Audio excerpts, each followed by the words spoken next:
Good morning, everyone. EagleX here with today's Market Watch for February 25th. If you guys haven't been following the series, this is a series where I try to point out trends in the market for the Digimon TCG and cards I expect to go up, down, and just try to show you what the meta is doing to the prices of the cards as I watch the market. And the first thing I always like to do with my Market Watches is look over sealed product. By now, like I said last week, the game's over a year old. If you sold all your product at the start of the game, these boosters should be long gone of 1.0 and 1.5. And that's the reason they fetched this higher price tag, because most of them are gone. And if we do a small scroll down here, we'll see on the lower end you have the classic collection boxes at $46 each, even below its own current market price. This was overprinted, a very small set, very few desired cards from the set. So that's going to keep causing the price to drop. It's going to be very easy to find this for the time being, but we are over the initial product dump for the set, which means that we're over everyone selling everything they have. Now there's going to be more sealed product and a lot of singles in the market, but I do believe it will cause the prices to start going up a little bit. Nothing significant, but there is one big factor that's actually caused the price of EX1 boxes to spike for a little bit this week. I'll get that here in a second. But Great Legends and Double Diamond are both kind of okay sets. Great Legends, you can get your hybrid stuff, so it has value there, especially with power-up packs. Battle Omni has a lot of staples, so I expect it to hold. And while we're here, whenever I type in booster box, it always pulls up these box toppers for BT6, and I figure it'd be worth going over. But any of them that actually see play, so the main ones being these top 5 ones, Vmon, I'm very firm that this is too cheap for the card at the moment at $20. He's going to see play in armor decks. I don't really have my BT8 stuff pulled up for today, but I'm very firm that he will go up. Upa is a staple 4 of egg. This is just a really, really good long-term investment. At the max rarity, it sees 4 ofs in our upcoming meta for BT7. Angelomon kind of drops off a little bit, but it's a very desired one. And Terriermon's just very good utility. It'll work really well in green side decks. Then Millie's just a great way to get around deletion that purple normally can't get around. And these other two, they're really cool looking. The Devimon sees a little bit of play in Dan Debbie decks, but Mega Gargamon I don't think's actually seen much play in a while. But the new set, Next Adventure, is at $70 right now. I'm just going to go ahead and do a quick look at the prices here. I haven't looked at this stuff in a hot moment. But let's see, secrets for Lilithmonds are pretty fair for a brand new set. That's what regular Lucy was. He's like 80, 90-ish for VT4, and his regular art fetched a bit more, is like 50, 60, I believe. But we can see that alt arts are already in like the $30-ish range or less. So like, you could probably build max rarity like red hybrid for the price of like a little over 2 boxes right now. But lots of the SRs are settling at a more reasonable price. After pre-sales, I expect most SRs to be a $2 price tag. Well, that's just my quick analysis for BT7 at the moment. Next, if you guys haven't seen, Analog Youth was bought out this week. He hit his bottom price around $50, and now he's around 70 plus. If you guys didn't scoop up your copies, you're probably going to be paying a hefty price tag now. I expect this to hold its price for the longest time. And because this was bought out, it caused EX1 boxes to go up for a little bit this week. If we were to check out what happens to classic collection prices, you'll see it's actually gone up. Not a lot, but it's gone up.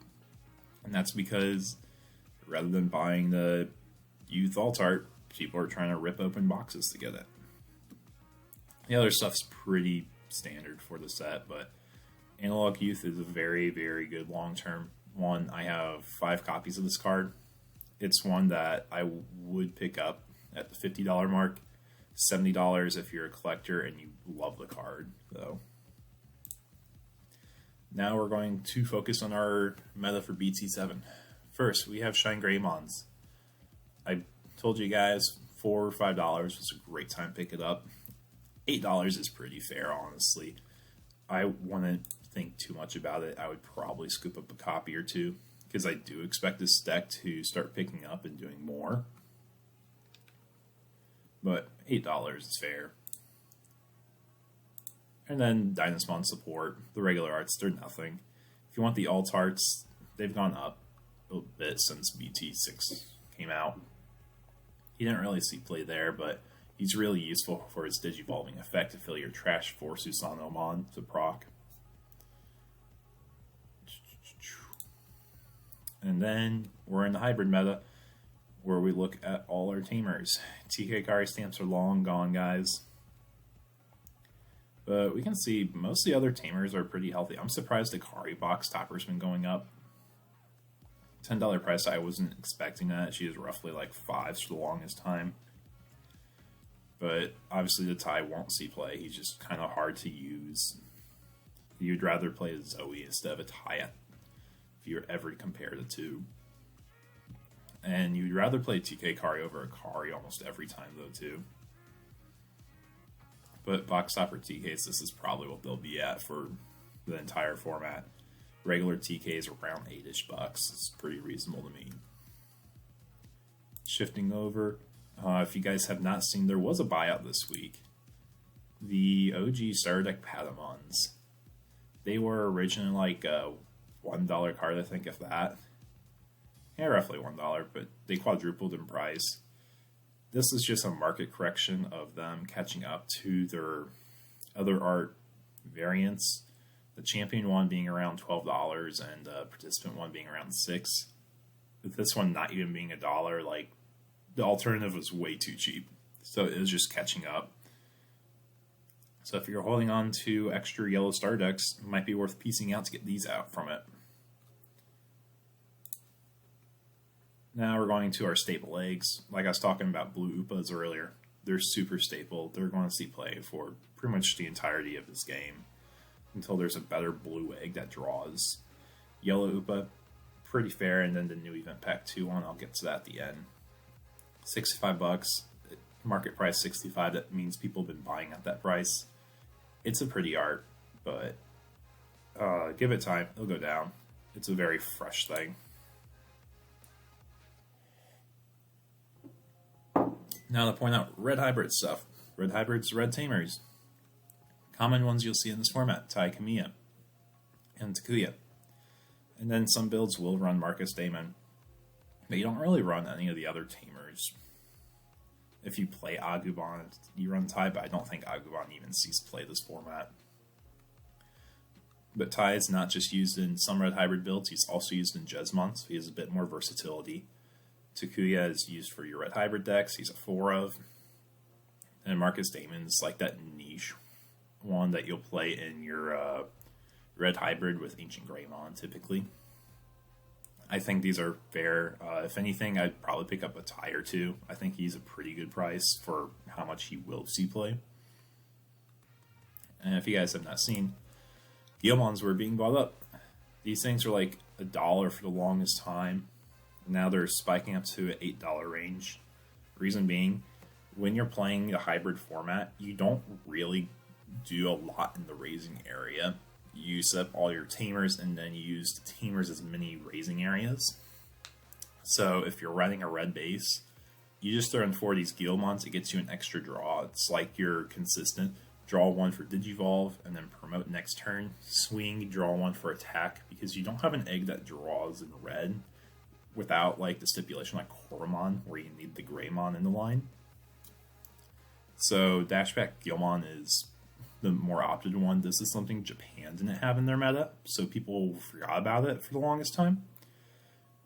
So you'll have to remember this card's actually pretty solid, but it's going to be a little stickier now around the $8 price tag. And in Red Hybrid, you run a Digimon Promos. There's two versions of it. You got the revision pack one and the power up pack one. Just slightly different based on what the inheritable says. But 15, it's probably settled around here. Unless Red Hybrid starts seeing a lot more results, I don't expect this to go up anymore. So it's a pretty solid price there. But the other buyout we had this week, 1 year Digimons. There's one point where they're like 8-ish. I sold my last few copies at like $8 to $9.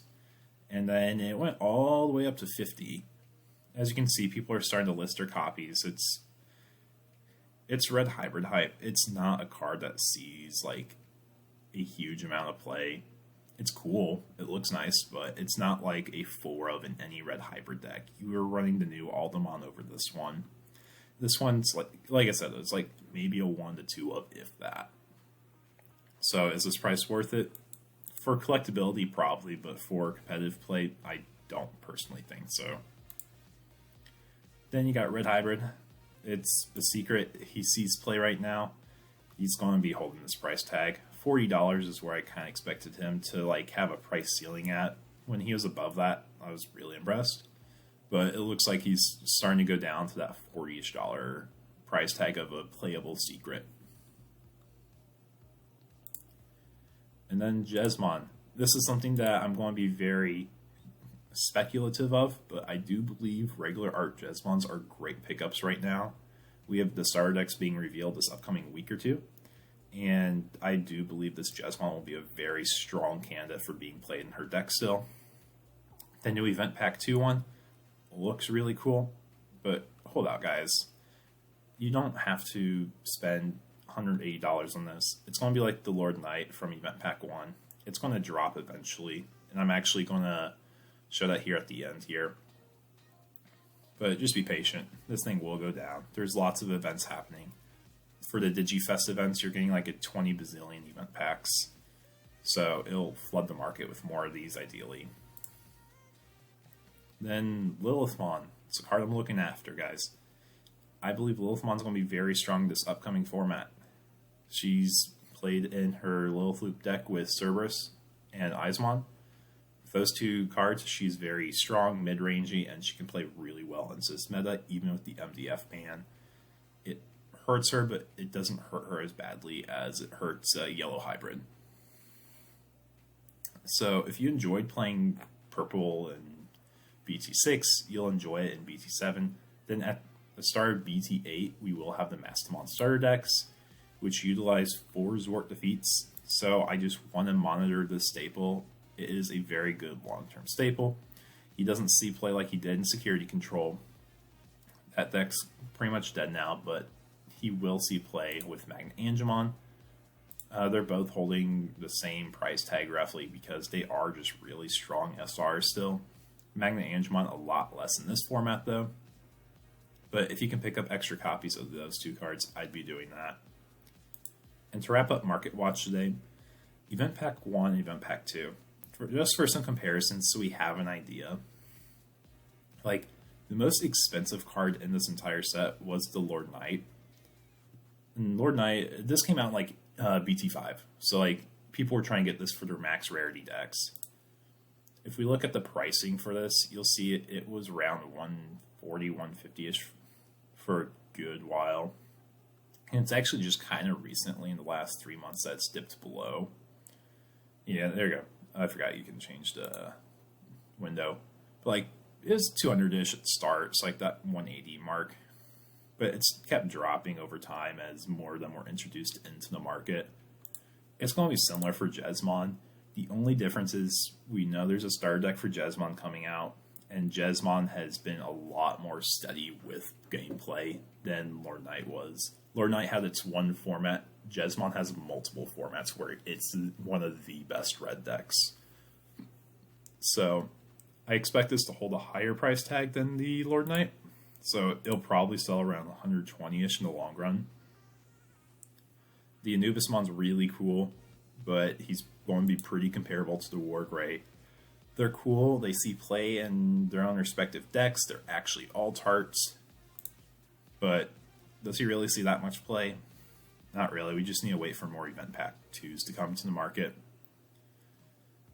And then Event Pack 2, rather than like just having a bunch of vanillas or vanilla blockers that Event Pack 1 had, which is like the cheap cards, your blockers and your vanillas, you have stuff with inheritables or eggs that do something. I do expect Event Pack 2 to be a more premium priced pack, just because the cards are more playable overall. Like, even the Gaimon, he's really neat looking. But, like, there's just going to be a bit more of a premium on this pack. Is this what I expected to settle at? Now I expect the cheapest card to be roughly like 40-ish, maybe 30-ish bucks. Well, guys, with that being said, that is today's Market Watch. If you enjoy this content, please like, comment, subscribe. And I hope you all have a nice day, y'all.